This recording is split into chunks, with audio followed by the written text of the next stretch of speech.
Hey guys, welcome back to Stuff and Things, your daily dose of nerd news. On today's episode, it's all about kids, indirectly. First off, it's what foods to avoid and what foods to eat when you're looking to actually, conceive the wonderful little bundles of joy. After that, once you actually have the kids in the world, how to keep them from being so fat. And to finish things up, what the future holds for your children out there among the stars. So to start things off, if you're looking to have kids in the near future, guys, you may want to lay off that processed foods. I mean, especially the bacon. Yes, we all know bacon is delicious and it's the source of all happiness in the world. But a new study from Harvard does show that processed foods like bacon do lead to direct ineffectiveness of sperm.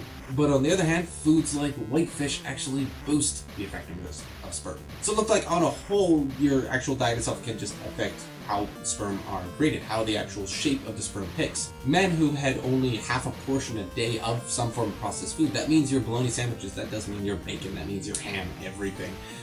Just that half a portion a day reduced the normal shaped sperm count from 7.2, which is just normal, to 5.5.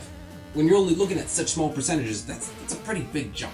On the other hand, men who ate whitefish did see the boost. They had more of the normal shaped sperm. And generally know that better sperm means, higher chance of actually making the babies. So I guess if you're trying to not make babies, eat more bacon. Okay, so you stopped eating so much bacon, now you have kids. Yay! Except those kids are now eating tons of bacon because bacon is delicious, and now they're getting fat. And they're joining the over 200,000 Canadian kids, currently existing who are overweight or obese. So crap, now we gotta fix that. So how do we fix it? I mean, obesity, child obesity, if there was a simple solution, it'd be fixed by now. It's a pretty complex problem. Dr. Raylene Reimer of the University of Calgary has received a $1.5 million grant from BMO, which is a bank up here in Canada, Montreal, if you don't know stuff about Canada. Learn. For a study in the use of dietary fiber to curb childhood obesity. The idea behind all this is that the dietary fiber they're producing, they're actually coming with a bunch of different strands or whatever compositions of dietary fiber, would actually affect the hormones positively in a person. So you introduce this into your diet, it helps out your gut, it helps out your whole body, it reduces those hunger cravings that you get from just a normal meal, and just eating a normal meal would make you feel just more full. So really, all you have to do is just put this in whatever your kid's eating, and then they just eat normally, and hey, you save on the grocery bills because they're not eating ridiculous amounts of food, and they just feel energized and they feel good and their whole body's working better. It's a win-win. Hopefully this study will see some excellent results and, maybe combat this whole problem. It's a big problem.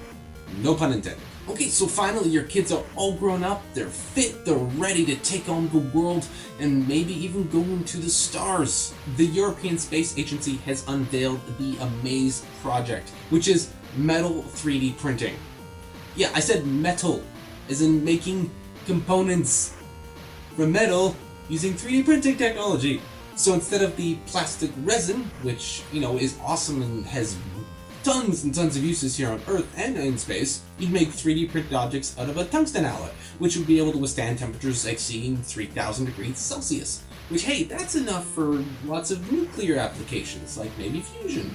The proposed designs do work basically the same as a 3D printer. You use lasers to etch, to heat, to shape the metal, except it's in a powder form this time, and then it basically makes little cross sections and they fuse together and you make a complete seamless object. So no weak points, none of that, and no wasted materials. When we make things currently here on the Earth, we expend a ridiculous amount of material, like 2,000 times what it is to make this object. With this technology, you use a kilogram of metal to make a kilogram of parts. To get the ball rolling on this, they have brought in 28 different institutions from all across Europe.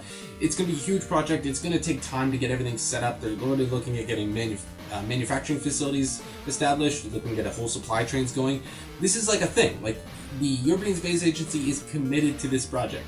And it's kind of freaking exciting. Because, if we can just, the whole asteroid mining thing that's going on as well, fly up to an asteroid, and then you extract the metals from it, and then you just make more and more parts from it.